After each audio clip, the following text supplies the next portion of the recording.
네, 오늘 함께 우리가 나눌 말씀은 이제 고린도후서 마지막입니다. 벌써 이제 저희가 고린도 전서후서가 마무리되어 가네요. 요셉의 창고가 새벽마다 이렇게 매일 하나씩 하나씩 채워져 가시는 은혜가 있길 바랍니다. 우리 고린도후서 13장입니다. 고린도후서 13장 이제 마지막 장 성경을 고린도후서 마지막 시간을 오늘 고백하며 나가겠습니다. 제가 새 번역 성경으로 읽어드릴 때 하나님 오늘 우리에게 주님이 주시는 말씀을 듣게 하여 주시옵소서 고백하며 나가겠습니다. 고린도후서 13장 마지막 새 번역 성경으로 나누도록 하겠습니다. 나는 지금 세 번째로 여러분을 방문하려고 합니다. 모든 소송 사건은 두세 증인의 말을 근거로 하여 결정 지어야 합니다. 내가 두 번째로 여러분을 방문하였을 때에 전에 범죄한 사람들과 또 그 밖에 모든 사람에게 이미 말한 바와 같이 지금 떨어져 있으면서도 다시 말하여 둡니다. 내가 이번에 다시 가면 그러한 사람들을 그냥 두지 않겠습니다.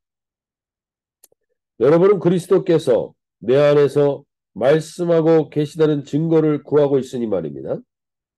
그리스도는 여러분에게 약하신 분이 아닙니다. 그는 여러분 가운데에서 능력을 떨치시는 분입니다. 그분은 약하여서 십자가에 못 박혀 죽으셨지만 하나님의 능력으로 살아 계십니다. 우리도 그분 안에서 약합니다마는 하나님의 능력으로 그분과 함께 살아나서 여러분을 대할 것입니다. 여러분은 자기가 믿음 안에 있는지를 스스로 시험해보고 스스로 검증해 보십시오. 여러분은 예수 그리스도께서 여러분 안에 계시다는 것을 알지 못합니까? 모른다면 여러분은 실격자입니다. 그러나 나는 우리가 실격자가 아니라는 것을 여러분이 알게 되기를 바랍니다. 우리는 여러분이 악을 저지르지 않게 되기를 하나님께 기도합니다. 그것은 우리가 합격자임을 드러내려는 것이 아니라 우리는 실격자인 것처럼 보일지라도 여러분만은 옳은 일을 하게 하려고 하는 것입니다. 우리는 진리를 거슬러서는 아무것도 할 수 없고 오직 진리를 위해서만 무언가 할 수 있습니다.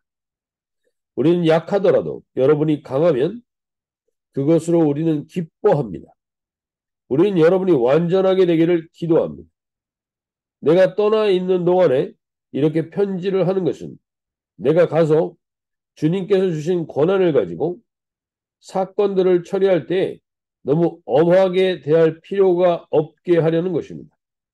이 권위는 여러분을 넘어뜨리라고 주신 것이 아니라 세우라고 주신 것입니다. 끝으로 말합니다. 형제자매 여러분, 기뻐하십시오. 온전하게 되기를 힘쓰십시오.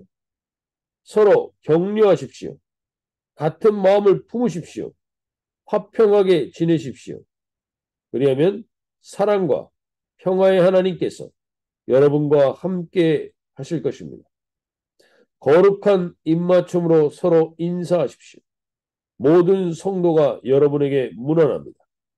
주 예수 그리스도의 은혜와 하나님의 사랑과 성령의 사귐이 여러분 모두와 함께 하기를 빕니다. 아멘.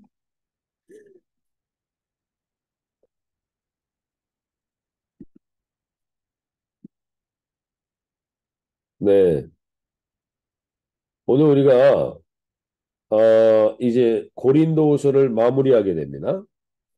이제 고린도후서 마무리하고 다음 주부터는 저희가 이사야서를 보게 됩니다. 이사야서에 대한 개관도 이제 알려드리겠지만 우리가 고린도후서를 통해서 하나님이 어떻게 보면 이 시대의 교회들 가운데 하시는 말씀을 저희가 듣고 있었습니다. 사도 바울이 고린도후서를 쓰게 됐던 배경을 이제 오늘 말씀해 줬는데, 우리가 전에 한번 제가 보여드렸던 건데, 처음에 고린도후서를 시작할 때 보여드렸던 편인데 다시 한번 보여드리면,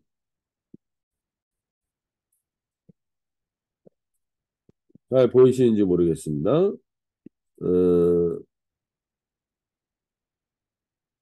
네. 이 고린도후서에 보시면 처음에 고린도 교회가 시작된 것은 바울의 AD 49년에서 52년경에 사도행전 18장에 나오는 배경으로 나옵니다. 그래서 그 선교여행 때 2차 선교여행 때 고린도 교회가 세워지게 되고, 3차 선교여행 때 에베소에서 2년 6개월을 머무르는 동안에 고린도 교회의 소식을 들으면서 고린도 전서를 쓰게 됩니다.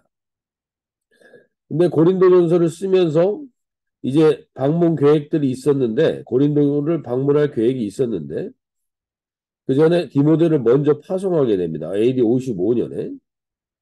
그리고서 두 번째 서신서를 보내게 되는데, 고린도 교회에 문제가 있다는 소식을 들은 거죠.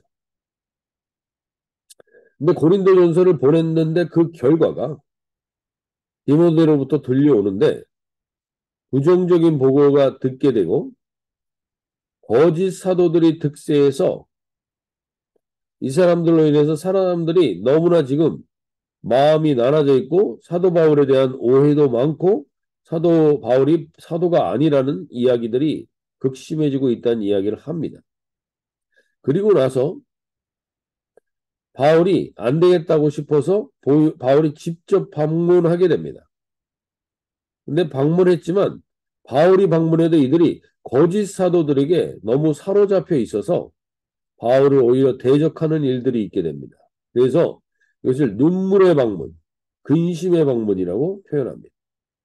그러고 나서 갔다 와서 다시 한번 눈물의 편지로 그들을 사도 바울이 얼마나 사랑하며 그들을 위하여 어떠한 마음을 갖고 있는지를 편지를 써서 보내게 됩니다. 디도를 통해서 보내게 되죠. 디도가 가지고 갑니다. 그리고 마게도냐 여행을 하고 나서 디도에게 그 소식을 듣게 되고 고린도 교회의 회개와 순종의 기쁜 소식을 듣게 됩니다.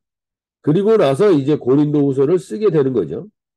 고린도후서를 써서 방문 계획들에 대한 이야기를 이야기합니다.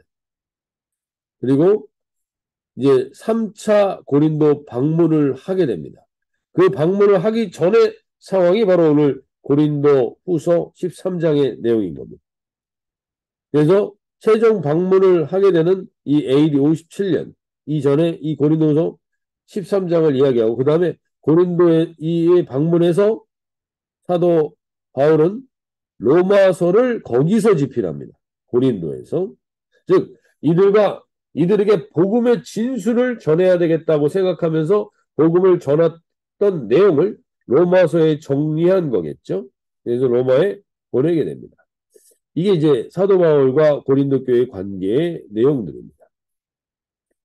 이 배경 안에서 오늘 우리가 말씀을 나누게 되는데, 즉 사도 바울이 지금 네 번의 서신서를 보내고 세 차례의 방문을 하면서 고린도 교회를 향한 이 간절한 마음을 이야기하는 겁니다. 그러면서 그들에게 회개와 순종의 기회를 계속해서 쓴 겁니다. 지금 고린도 교회가 커봤자 70명 정도고 적으면 3, 40명이 모여있는 교회인데, 그 교회를 위해서 사도 바울은 계속해서 눈물로 기도하고 애를 썼다는 얘기입니다. 근데 그리고 나서 오늘 고린도후서 13장에서 이제 이렇게 얘기합니다. 내가 이제 세 번째 너희에게 가리니 두세 증인의 입으로 말마다 확정하리라. 내가 이미 말하였거니와 지금 떠나 있으나 두 번째 대면하였을 때와 같이 전에 죄 지은 자들과 그 남은 모든 사람에게 미리 말하노니 내가 다시 가면 용서하지 아니하리라. 이 용서하지 아니하리라는 표현을 이 세번역 성경에서는 좀 더 원활한 표현으로 그냥 두지 않겠습니다라고 표현합니다. 이제 사도 바울이 내가 이 정도로 너희들을 위해서 회개와 순종의 기회를 줬는데 그럼에도 불구하고 계속해서 거짓과 잘못된 것들로 이끌어가는 자들은 이제 그것이 악이었음을 증명하게 된다는 겁니다. 악. 그리고 악에 대한 분명한 태도를 사도 바울이 보여줍니다. 악은 우리가 광야의 40년 기간은 인내를 해야 되는 시간이라고 나누었던 것처럼 가나안의 시간은 악에 대한 심판입니다. 가나안을 점령하는 것은 악에 대한 심판입니다. 거기에는 자비가 없습니다. 악은 처절하게 싸워야 하는 것입니다. 사도 바울이 그 명확한 태도를 보여주는 겁니다. 내가 이렇게까지 너희들에게 4번의 편지를 쓰고 3번이나 다가가며 계속해서 눈물과 기도로 너희들을 권면했음에도 불구하고 돌이키지 않고 계속 악한 일을 반복하고 있다면 그것은 악이기에 내가 가서 반드시 응징하겠다. 그냥 두지 않겠다는 거예요. 악은 참고 인내한다고 바뀌는 게 아니라는 것이죠. 그래서 악에 대한 분명한 태도를 사도 바울은 이야기합니다. 그러면서 오늘 7절에서도 이렇게 얘기합니다. 우리가 하나님께 너희로 악을 조금도 행하지 않게 하시기를 구하노니. 악을 조금도 행하지 않기를 구하노니. 기도하면서 지금 간다는 겁니다. 그래서 버림받은 자가 된다는 겁니다. 악에 계속 있게 되면 너희들은 결국에는 버림받은 자가 되는 겁니다. 그래서 악에 대해서는 내가 명확한 태도를 가질 수밖에 없다는 겁니다. 제가 최근에도 어떤 한 분과 상담을 하면서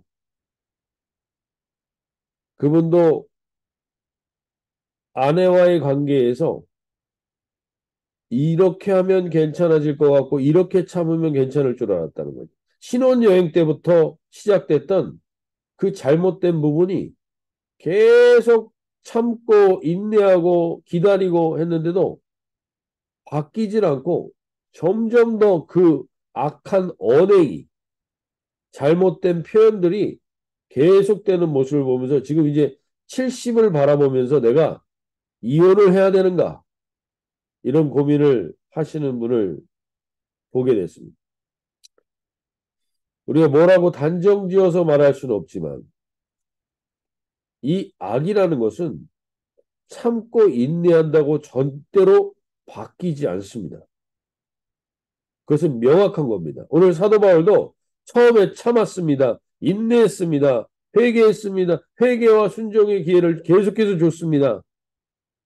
그럼에도 불구하고 바뀌지 않고 더 악화되고 있다면 이제 이걸 악이라 규정하며 사도 바울이 단호한 태도를 취합니다. 단호한 태도를. 반드시 악에는 타협이 없다라는 것을 사도 바울이 보여주는 것입니다. 그 악을 방치하게 되면 오히려 버림받은 자와 같은 일들이 더 많이 일어나게 된다는 것이 오늘 사도 바울이 이 편지에서 보여주고 있는 것입니다. 오늘 저와 여러분 가운데도 이 아침에 악의 근원은 자아입니다. 자아. 내가 하나님이 되는 겁니다. 나 외에 나에게 이 자아를 강화시키는 자존심과 이 자아를 강화시키는 교만을 우리가 아직까지 계속 반복하고 있거나 가정 안에서 그것이 계속 반복되고 있다면 그것은 악임을 알게 하여 주셔서 악에는 명확한 대처가 있어야 함을 오늘 표현하고 있습니다. 사도 바울. 오늘 저와 여러분도 저와 자신에게 다시 한번 돌아볼 수 있길 바랍니다. 우리가 악에 대해서는 하나님 명확한 분별을 갖게 해주십시오. 분별력을 주십시오. 세상이 악하게 하는 것에 나를 조용히 타협하게 하는 것에 더 이상 내가 그것에 타협하고 하나님 그것에 붙들려 있지 않도록 악에 대한 명확한 태도를 갖게 하여 주십시오. 그리고 기도하며 나갈 수 있는 이 하루가 되기를 원합니다. 오늘 우리가 특별히 이 시대 가운데 가장 큰 악 중에 하나가 이 마약과 드럭들입니다. 하나님 이 악에 대해서는 단호한 대처가 있게 하여 주셔서 우리 아이들이 살아가는 이 세상 속에 영향을 미치지 못하도록, 그것은 적당히 할 수도 있고 안 할 수도 있는 것이 아니라 반드시 끊어내야 되며 절대로 용납해서는 안 되는 것임을 오늘 믿음으로 선포하며, 이 악이 우리 가정과 이 지역 가운데 그리고 우리 사회 가운데 더 영향을 미치지 못하도록 우리가 함께 또 믿음으로 선포하며 기도할 수 있길 바랍니다. 오늘 악에 대한 명확한 태도를 우리에게 가르쳐 줍니다. 사도 바울은. 그러면서 이렇게 얘기합니다. 그리스도께서 4절에서 그리스도께서 약하심으로 십자가에 못 박히셨으나 하나님의 능력으로 살아계시니 우리도 그 안에서 약하나 너희에 대해 하나님의 능력으로 그와 함께 살리라. 자, 그리스도와 함께 사는 것에 대한 강조를 사도 바울이 두 번째로 합니다. 그러면서 5절에서 이렇게 얘기합니다. 너희는 믿음 안에 있는가? 너희 자신을 시험하고 너희 자신을 확증하라. 예수 그리스도께서 너희 안에 계신 줄을 너희가 스스로 알지 못하느냐? 그렇지 않으면 너희는 버림받은 자이니라. 여기서 다시 한번 우리가 오늘 두 번째로 깨어서 좀 기도하길 원하는 것은, 교회를 다닌다고 너희가 믿음이 있다고 말하지 말라는 겁니다. 저에게 그 상담을 했던 분들도 다 장로님, 권사님입니다. 장로고 권사고 교회를 수십 년 다녔다고 그런 일이 일어나는 게 아닙니다. 악이 그 안에 그대로 버젓이, 악이 그 가운데 그대로 존재하고 있는 사람들이면서도 교회 생활을 열심히 할 수도 있습니다. 오늘 하나님께서 우리에게 명확하게 돌아보라는 겁니다. 너희는 믿음 안에 있는가? 너희 자신을 시험하고 너희 자신을 확증하라. 너희가 믿음 안에 있는지 없는지 우리가 분명히 안다는 겁니다. 예수 그리스도께서 너희 안에 계신 줄을 너희가 스스로 알지 못하느냐? 분명히 안다는 겁니다. 예수님과 오늘 한마디의 대화가 없다. 예수님과 내가 동행한다고 하면서 교회에서는 예배를 드리지만 예수님과 단 한마디의 동행도 없다. 그 사람은 예수님이 함께한 사람이 아니죠. 오늘 우리가 다시 한번 복음 안에서 돌아볼 것. 오늘 4절에서 말한 것처럼 하나님의 능력으로 그리스도 안에서 그와 함께 살리라. 함께 살아야 됩니다. 그게 믿음입니다. 믿음 안에 있는가? 너희가 자신을 시험하고 너희 자신을 확증하라. 이것의 가장 중요한 핵심은, 그러니까 믿는 자답게 대단한 일을 하라는 게 아닙니다. 믿는 자로서 네가 오늘 예수 그리스도와 너와 함께 계신 줄을 확인하고 물어보고 교제하고 이 인격적 함께 살고 함께 교제하는 것이 있느냐고 말하는 것입니다. 오늘 저와 여러분이 이 하루를 살아갈 때 다시 한번 사도 바울은 우리에게 강조합니다. 우리의 모든 생각을 사로잡아 그리스도에게 복종하게 하는 그리스도와의 관계가 있느냐는 겁니다.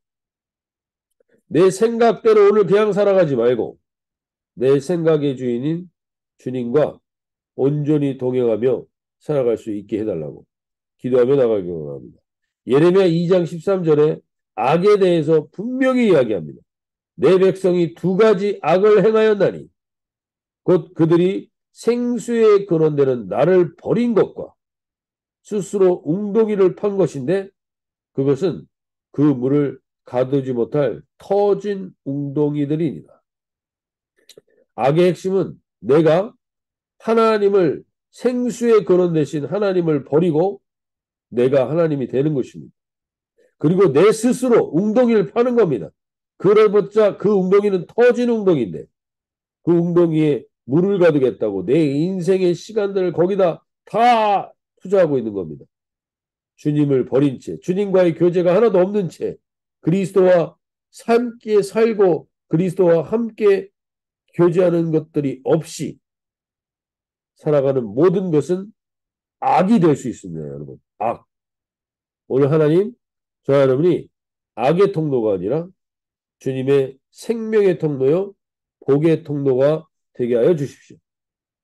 그렇게 고백하며 악에 대한 명확한 태도를 갖게 해 주십시오.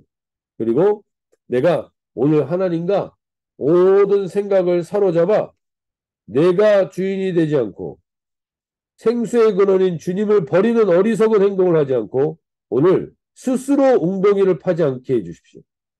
오늘 그러한 내가 열심히 살았는데 스스로 웅덩이 파고 열심히 살았는데 내가 하나님을 버린 결과는 악이 됩니다. 악.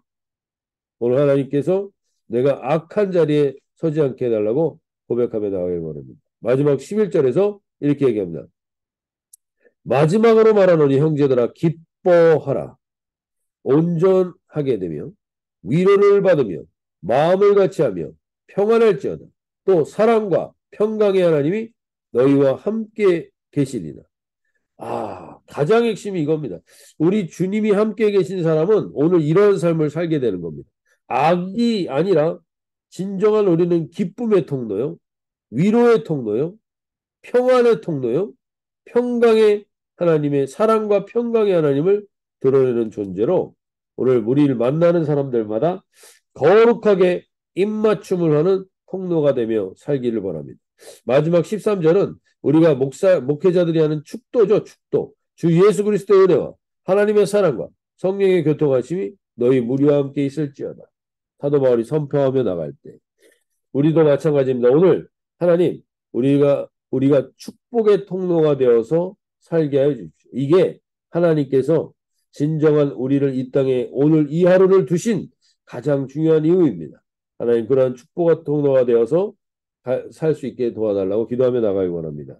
지금 전쟁 가운데 있는 나라들을 위해서 특별히 가자 지구에서 지금 아동이 4,008명이 사망했고 1,270명이 실종됐다고. 이스라엘에서도 31명이 사망했는데 그중에 30명의 아동이 하마스에 의해서 지금 인질로 잡혀 있습니다. 하나님, 이 악에 대해서는 하나님이 단호하라고 하시죠. 악에 대한 단호한 태도를 가지고 우리가 나가게 하여 주십시오. 그래서 주님이 온전하게 우리 가운데 오늘 악과 싸워야 될 기도가 있다면 싸워야 될 기도를 오늘 이 아침에 하게 하여 주시고 특별히 하나님 우리가 내 안에 그리스도와 동행하는 것을 내가 늘 시험하고 확증하는 시간을 갖게 해주십시오. 내가 내 스스로 사는 게 아니라 하나님이 내가 혹시 생수에 근원된 하나님을 버리지는 않았는가? 내가 혹시 지금 스스로 웅덩이를 파고 있지는 않은가? 돌아보며 악한 통로가 되지 않게 해달라고 깨어있는 하루가 되게 해달라고 기도하며 나가시길 바라고 마지막으로 그리스도와 함께 하는 삶의 기쁨과 위로와 평안과 사랑과 평강의 통로로 살아가는 거룩한 입맞춤이 있는 만남들이 있게 하여 주십시오. 기도하고 고백하며 선포하며 나가도록 하겠습니다.